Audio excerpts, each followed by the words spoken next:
It's such a good question. I mean, I'm what, like 14 years? Is it that long? Oh my God, 14 years out. My stress tolerance, I feel you, right? And I remember those earlier years where I was like, is it just like this now? Yep. I have a very short fuse now. I never used to have a short fuse. Calmest person in the world. Oh, forget it. So one, very, very normal. Two, is there anything you can do about it? Absolutely. Tools like meditation and mindfulness and sleep hygiene and looking at clutter in your environment. Is that stressing you out? Like all of the things that we try to apply to helping you get over grief, they are fantastic with how do I lengthen my fuse or make my boundaries a little bit bigger and more porous so that everything doesn't knock me off center, right? That is what those tools are for.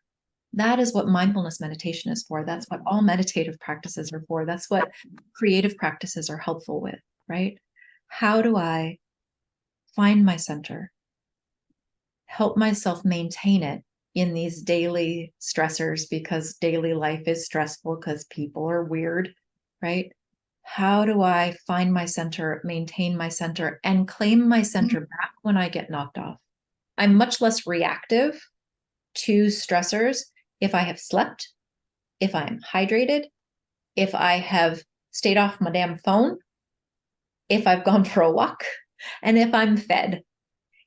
If any of those things are not happening, God's help you if you piss me off. There's that wellness worseness exercise in both the book and in the journal, right? Where you sort of map what things make me feel better is the wrong word, but what things make me feel more level, grounded, whatever, and what things set me off, right? Doing that exercise again for right now. What things help me feel like I can meet the demands of the world with some equanimity and some skill? And what things make me feel like I will just throat punch everyone?